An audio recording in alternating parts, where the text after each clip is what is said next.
Hi, everyone, and welcome to today's podcast. And today I have someone really inspiring, in my personal opinion, and a dear friend of mine. His name is Jeremy Greening, and he is a pastor in a church in Australia. And what I'd like to do is to actually set some kind of context in the first place. How is it that this Singaporean guy is able to catch up or to know somebody from down under? And it's because both of us attended a podcasting program, and that's how we got to know one another. And I'm pretty sure that whatever it is that he's going to share with you today is going to help us understand how to go beyond the report card. So I will not take it. I will not waste any more time. So Jeremy, thank you for being on today's podcast. Thank you so much for inviting me, and it's an honor and a privilege to speak to your community and hopefully bring something that's going to be very helpful for them today. Awesome. Thank you very much. Could you give a more direct and deeper introduction of yourself so that the audience get to know a bit more about you? Because I cannot give a better introduction than the man himself. Appreciate that. Yeah, so as you said, my name's Jeremy Greening. I've been a pastor and a coach and a mentor for over a couple of decades now, helping people through life's biggest challenges, and there are many of them, as I'm sure your listeners are nodding their head right now, the many valleys and difficult seasons that we walk through. And so I've also created an online coaching and mentoring business, Valleys to Victory. And I help people. It's basically expanded my reach. As a pastor, I help people in my community, right, face to face. But now that I'm online, I'm helping all manner of people from all across the world through life's most difficult seasons. In particular, at the moment, there's a lot of people out there going through grief and loss and those kind of things. But also we'll be expanding in the future to help people through anxiety and burnout, relationship breakdown, identity crisis, all these things that we wrestle with as people and the valleys that we walk through. So it's just my honor to be able to help as many people as I can with what I do. Thank you very much, Jeremy. And I think how it dovetails with the kind of people and the program that I'm doing is because I'm dealing with education and you're dealing with grief. And I'm pretty sure there are some intersections between what is it that I do and how the people feel. And I'm very sure that whatever it is you're sharing today is going to help them understand, overcome, and also deal with some of the pain that they feel. Do you agree with me? Yeah, I absolutely do. It's a really good place to start, I think, the cross-section of what we both look at, because I think there's some correlation, there's some similarities between what you would see in the education space and then what I see in, I guess, just overall life space, helping people. So yeah, really excited to talk about that today. Nice. So I think before we actually get into the meat and potatoes of what exactly we're sharing about today, I would just like to understand from you, to set the context for your particular space, because you are in Australia. How exactly is Australia like? Then I could jump in to give you a bit of Singapore context and we could go on from there. Yeah, well, I think, again, I've actually been surprised at how many people are impacted by particularly grief and loss. Since my launch, I've got thousands of people responding to me. I'm getting text messages, emails with people that are stuck in grief. And not just grief, I guess I see it across the board. The reason I chose the areas I want to address is because they are big issues in Australia. There's a lot of anxiety and burnout, people going through, they're having to work like 2, 3, 4 jobs to keep their head above, the poverty line, so to speak, because of the cost of living pressures. And then there's identity crisis. We've got a world filled with people just questioning who they are and what they're here for and that kind of thing. And so the similarities across all of these areas that I'm mentioning is simply that people get stuck and they don't know how to move forward. And so the whole premise of what I do is to not necessarily load people up with a bunch of information, because I think we all have enough information, and we'll touch on that a little further down the track. I won't get ahead of myself. Sure. But I think people just need to know a simple pathway forward. And I don't know if it's similar in Singapore, but I know in Australia, people get stuck because they get overwhelmed with how much information is out there or different ways to tackle what they're facing. And because they're overwhelmed by all of that, they get stuck. And so they don't do anything at all. So I think the similarities between Australia, and I have to just announce right now that my wife's family is in Australia, so I'm very familiar with Australia. I go there pretty often enough. And the similarities is that there is a lot of information, but I think we can get into this analysis paralysis, and I think that's where your expertise comes in. So it's really nice to hear from you about that. Yeah, no, definitely love helping people with just simple steps forward. I like to make things simple. I'm a simple kind of guy. Not that I'm not clever. I'm certainly educated, but that's not what people need. People need people that have gone through an experience and they can relate and be empathetic, and then they can help take someone's hand and lead them through whatever it is they're facing. That's what people need. Yeah, and I totally agree with you that it is all about giving them the simple steps to take, because you don't need a 50-step plan. You probably need about a 1-step, 2-step to move ahead or move on. And I think this nicely dovetails into the very first question that I really want to dig into with you.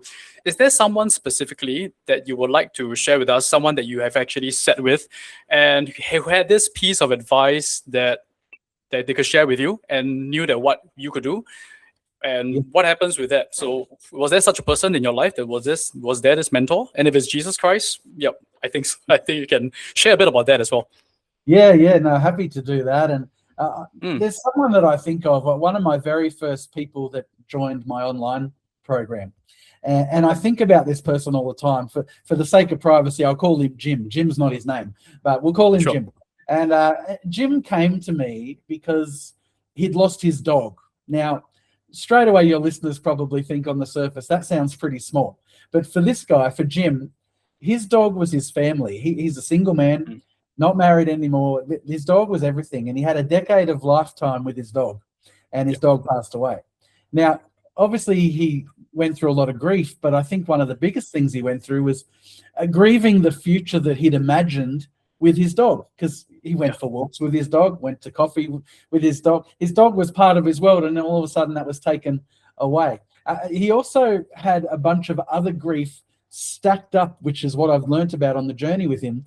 He had an intellectually disabled son and a string of other losses that he'd never really processed until he lost his dog. And then all of this stuff came to the surface. Now, here's what struck me about Jim. Jim wasn't lacking information, like what we were just talking about. He'd read the books, he'd seen professional people, he'd had the counseling sessions. And if you asked him what the grieving process was, he could explain it to you, tell you what it looks like. But none of that actually got him moving forward. He had all the information, but he didn't move. And watching him, I learned that my job, it was never just to hand people some knowledge. If that's what I'm doing, I may as well stop now, because all I'm doing is adding to the problem.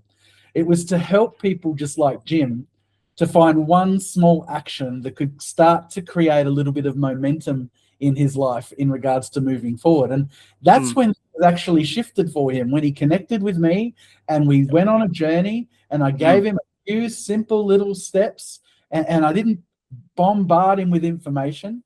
You know, that's the moment information informs and action transforms, which I know you believe in.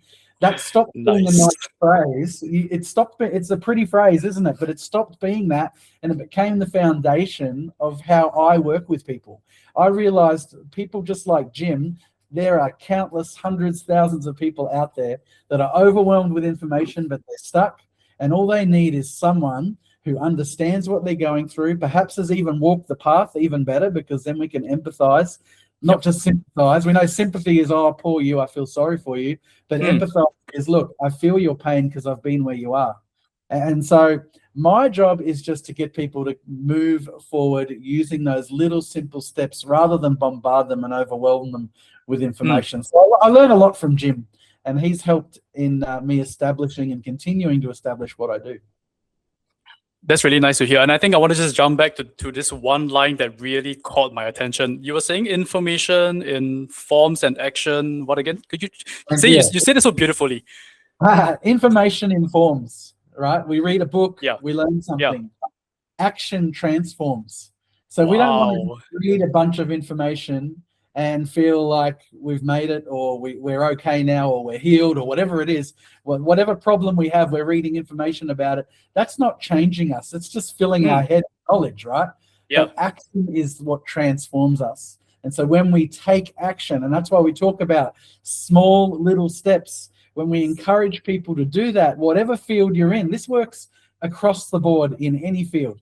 Instead of overwhelming people with information and then they feel like they've made it when they've finished the book. No, they start to make it when they start taking small, consistent steps, because that builds momentum towards motivation doesn't build the momentum, because you can go to a big rally or a big talk and be inspired and encouraged, but after a few days you're back to square one where you were before. But if you are consistently taking action every day, small steps, that leads to true transformation in your life. Nice. And I think this will be my biggest takeaway from this session with you. Information informs, but action transforms. Wow, that's such a wonderful. You better trademark that. I'm telling you that. Nice one. And I think this nicely goes into the next question. And I want to bring it specifically to Singapore and the Singapore context. So I'm not sure if you're aware, but Singapore is a very high-strung, high-stress society that really puts a lot of pressure on the students to do academically well, and it's somehow tied to the identity of a lot of the students. But that is not my personal lived experience, because I tried to go away from getting the kind of success I had by not following the academic path, but I chose to go and do things which were value adding to the people and me around. So what I want to ask you is, some of these students may feel a bit stuck, and they might see them being stuck as a kind of weakness. So just think about a Singapore student who actually fails, and I'm sure Australians take exams. Am I right? Yeah. And yeah, I'm sure. And when you take the exams, it just feels that they are not succeeding, and that child might quietly give up. What do you think is happening inside a young person, and what do you think they're missing, and how can you help someone like that? Yeah, I think what's happening inside a student like that, it's rarely about ability. I think that's where our brain takes us straight away. Oh, well, their ability must be very poor if they're failing. But that's a wrong assumption. It's probably more about distance. Let me explain. From the inside, that failure that they're having, it doesn't just feel like a bad day for them.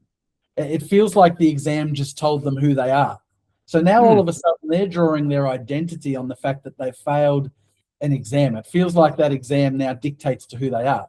So once that happens, the roadblock that they encounter is that it seems like it's a long way back to being okay again, because it's such a big thing. It rattles them because we put this pressure on the Singapore students to do so well, and then when they fail, it really speaks to who they are. And so there's this big long journey back to being okay again, and there's a paralysis that sets in that student, because it's mixed in with shame. I'd imagine they would feel shame because of that high standard, especially from the parents, expecting the high. Every student has that pressure to achieve high.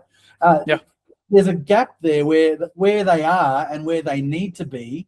It feels so big because of the cultural setting that you've explained to me in Singapore. And so because it's such a big gap, I think they don't move at all, because they feel stuck.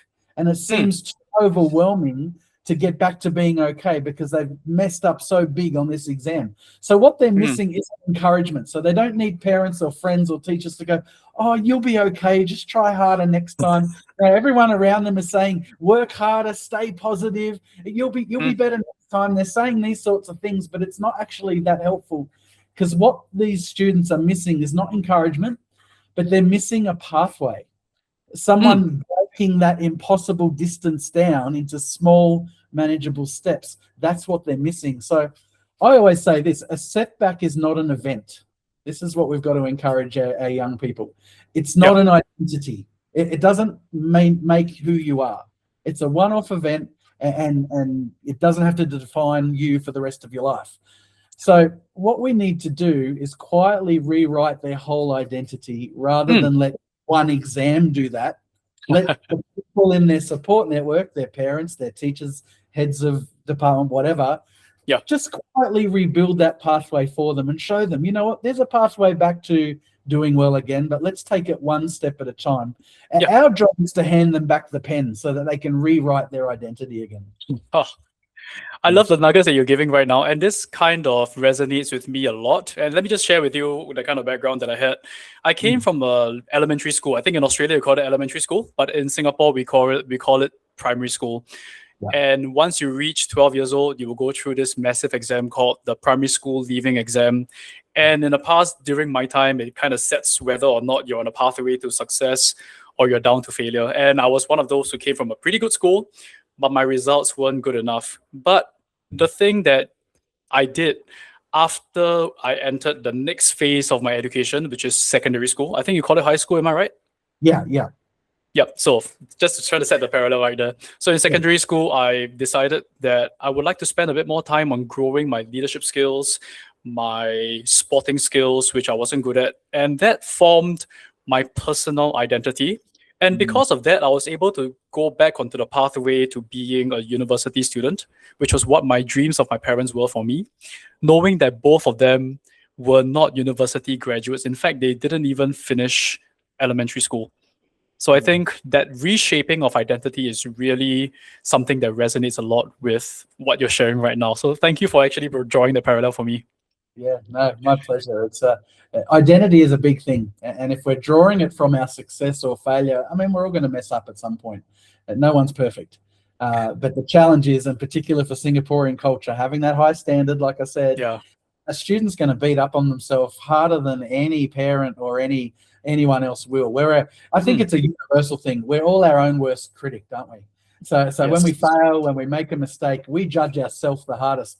My question is, would you judge someone else, like a friend, like that?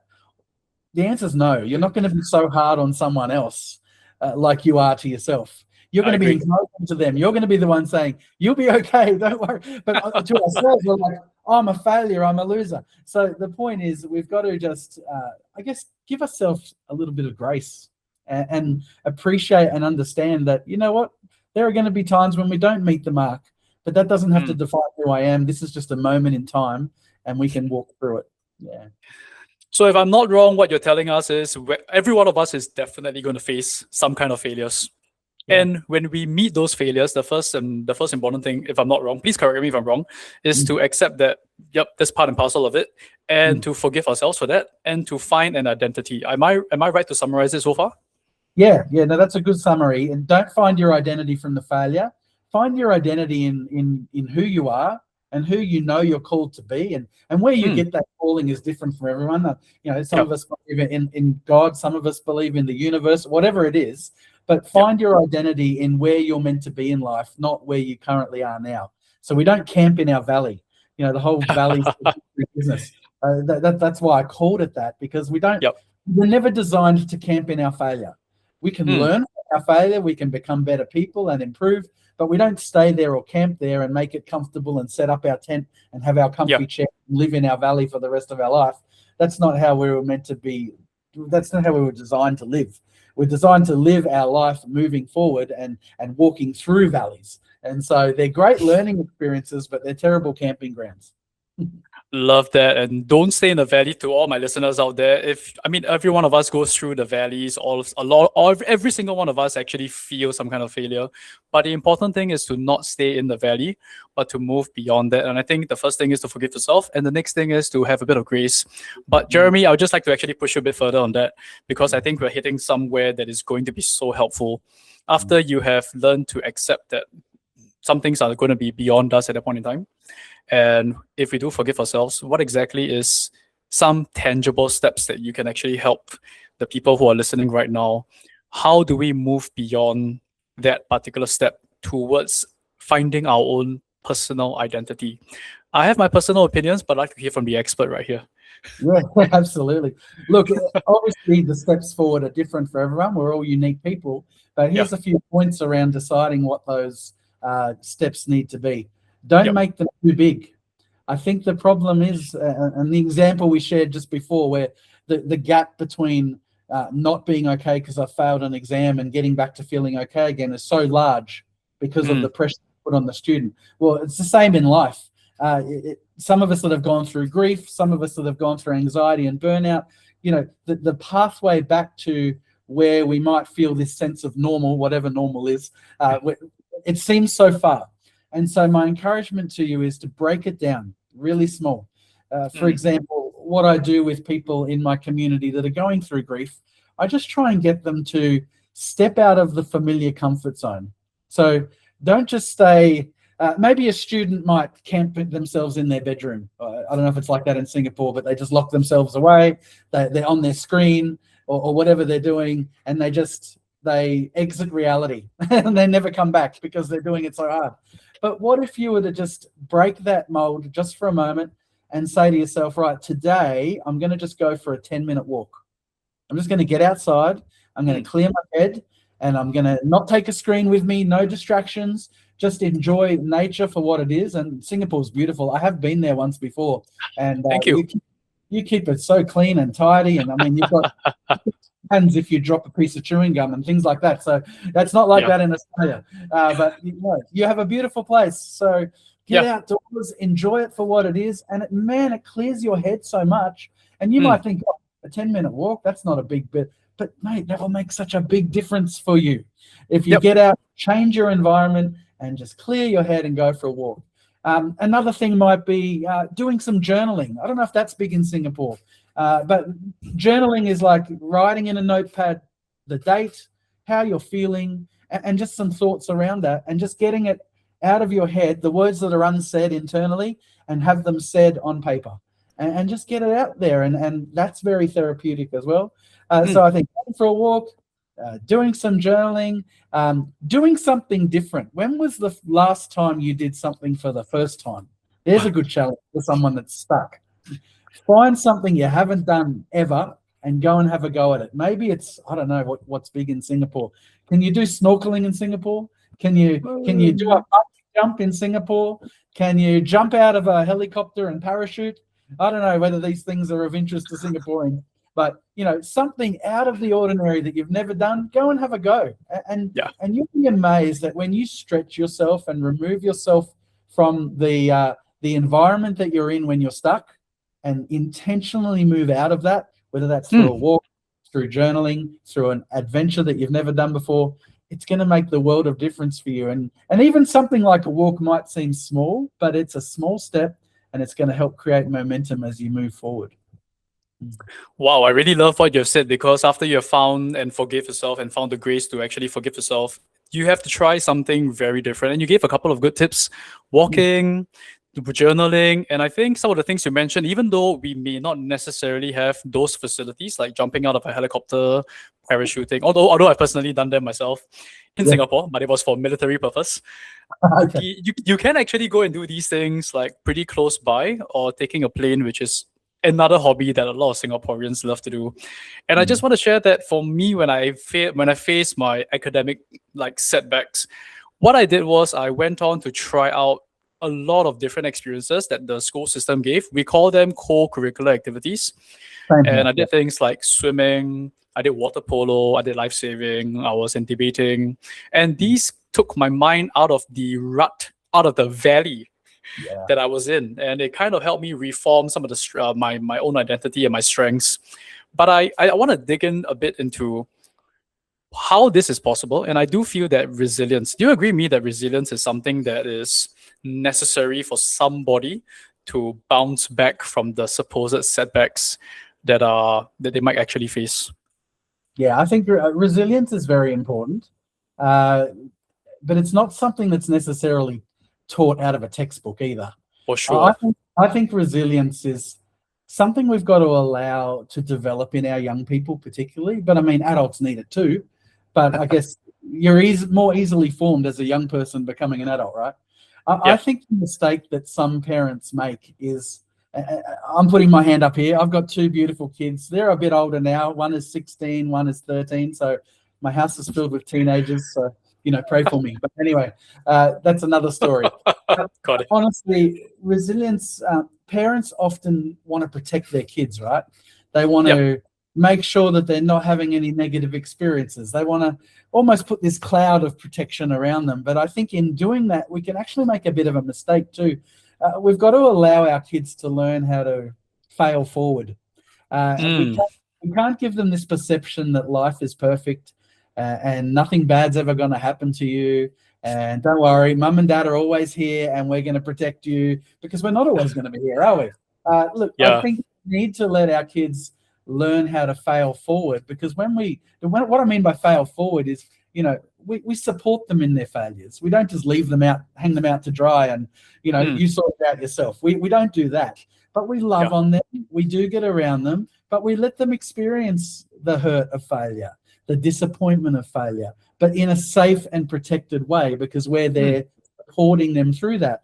Because I believe when we do that, they're learning resilience. So they're learning the bounce back. They're learning that, hard stuff may happen, but I can walk through it, and I will walk through it, and I will come out the other side a better person because of it. So yes, I absolutely agree. Resilience is very important. Nice. And thank you for reinforcing the fact that even adults do need resilience. And the fact that we actually have the young, that is particularly my target audience, we should start as early as possible, because if we don't begin too early on, it might be a bit too difficult. And I don't know if you agree with me, resilience is really hard to teach to folks who are a bit older. It's like teaching a old dog new tricks. That's almost impossible. Very true, very true. It is challenging, but I think adults can still learn. I think when we come to teaching adults, there needs to be more of a willingness. I think kids expect to need to learn because they're a kid, right? They're learning. Yeah. But an adult feels like, oh, maybe I've made it. I'm an adult. I know what I need to know. But if they have the attitude of, you know what, I can always learn something new, and I'm always open to receiving some constructive, feedback or criticism or whatever word you want to call it. If they have that approach, they're a lot more teachable. But if they're closed off because of, oh, no, I've lived life, I know what's going on, it's hard to teach those people, definitely. Thank you for that. And I think we are coming towards the end of the podcast session right here. And before we actually call this to a close, I would like to ask you, Jeremy, if you could pass on just one timeless principle to a young person. And it doesn't have to be a Singaporean or Australian, because I believe that this kind of platform is for the entire world.